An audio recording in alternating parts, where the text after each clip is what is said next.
الصلاة والسلام على سيد المرسلين وعلى آله وصحابه أجمعين। ইসলামী আন্দোলন বাংলাদেশের উদ্যোগে আয়োজিত ঐতিহাসিক সোহরাওয়ার্দী উদ্যানে আজকের এই জনসমুদ্রের সংগ্রামী সভাপতি, ইসলামী আন্দোলন বাংলাদেশের সংগ্রামী আমির মুফতি সৈয়দ মোহাম্মদ রেজাউল করিম পীর সাহেব চরমনাই, মঞ্চ উপবিষ্ট জাতীয় নেতৃবৃন্দ, সাংবাদিক বন্ধুগণ, আজকের এই সোহরাওয়ার্দী উদ্যান সহ রাজধানী ঢাকার অলিতে গলিতে উপচে পড়া জনসমুদ্রের সংগ্রামী জনতা এবং প্রিয় দেশবাসী, মহান আল্লাহ তাআলার দরবারে আপনাদের সকলকে নিয়ে আমি আরেকবার স্বস্তির সাথে মহান আল্লাহর শুকরিয়া আদায় করছি, আলহামদুলিল্লাহ। কেন ঐতিহাসিক দিন? মুসলিম উম্মাহর নেতৃত্ব দানকারী দেশপ্রেমিক সকল ইসলামী দল, ব্যক্তিত্ব, স্কলারদের মধ্যে ভিন্নমত থাকা সত্ত্বেও আজকে একটি ঐতিহাসিক ঐক্যের যে পরিবেশ এবং সম্ভাবনা দেখা দিয়েছে, সৈয়দ মোহাম্মদ রেজাউল করিমের আহ্বানে আজকের ঐতিহাসিক মঞ্চে যারা বসে আছেন তারাই হচ্ছে এই ঐক্যের মহাকাণ্ডারী। সংগ্রামী ভাইরা আমার, আজকে নেতৃবৃন্দের উপস্থিতি এবং পীর সাহেবের সংগ্রামী ভূমিকায় তিনি আজকে নতুন ইতিহাসের স্রষ্টা হয়ে ইতিহাসে তার নাম স্বর্ণাক্ষরে লেখা থাকবে।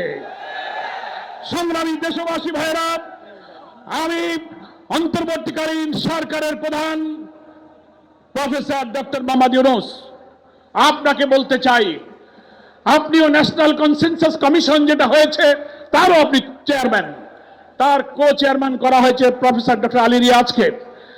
আর নির্বাচন কমিশনের প্রধানকে আমি বলতে চাই, আজকের এই সমাবেশ থেকে, এই জনসমুদ্র থেকে এই বার্তা যদি আপনারা বুঝতে ভুল করেন, পিওর পদ্ধতি ছাড়া নির্বাচন বাংলার মানুষ গ্রহণ করবে না। আমি প্রধান উপদেষ্টা নির্বাচন কমিশনের সকলকে বলবো, আপনি জাতির উদ্দেশ্যে নিরপেক্ষ থাকার অঙ্গীকার করেছেন, আপনার অঙ্গীকারের প্রতি আপনি সাবধান থাকবেন। আপনার কোন কোন ভূমিকায় জাতির মধ্যে কিন্তু সংশয় তৈরি হয়েছে। পরিষ্কার বলতে চাই, আপনি সোজা থাকবেন। আমরা আমাদের জন্য কোন দলের জন্য আমরা পক্ষপাতিত্ব চাই না। 2000 ছাত্র জনতার জীবন, হাজার হাজার মানুষের রক্ত, 17-18 বছরের মানুষকে ফাঁসি, অত্যাচার, জুলুম, রিমান্ড, ক্রসফায়ার দিয়ে আলেম ওলামা পীর মাশায়েখদের যে নির্বাচন করেছেন, সেই সংগ্রাম আমরা ব্যর্থ হতে দেব না। ফলে আপনাকে অবশ্যই জাতির যে দাবি উচ্চকিত হয়েছে, নির্বাচনের লেভেল প্লেইং ফিল্ড আপনাকে নিশ্চিত করতে হবে। আপনি জাতির কাছে, জাতির উদ্দেশ্যে ভাষণে একটা কথা বলবেন, being a head of the government একটা কথা বলবেন, রাষ্ট্রীয় টেলিভিশনে একটা কথা বলবেন, কোন একটা দলের কাছে আলোচনায় গিয়ে সে কথা আপনি ভুলে যাবেন, এটা নিরপেক্ষতা ভঙ্গ হয়েছে। আপনাকে বলতে যে আপনি সোজা থাকুন। রাজনৈতিক সংলাপে আপনি দোষ করেননি, বৈঠক করার অধিকার সবার আছে, কিন্তু আপনি এক জায়গায় কথা বলে মত পরিবর্তন করবেন কেন? আপনাকে জাতির সামনে আসতে হবে, সকল দলের সাথে বসে আপনি বলবেন যে ভাই আমাদের এই অসুবিধা, আসুন আমরা সবাই মিলে এইটাই করি, আমরা রাজি আছি। কিন্তু আপনার এই ভূমিকায় প্রশ্ন তৈরি হয়েছে, আগামী 8-10 মাস পরে যদি নির্বাচন হয় আপনি সোজা থাকবেন কিনা? আপনাকে এই 8 মাসে নিরপেক্ষতার প্রমাণ আপনাকে দিতে হবে।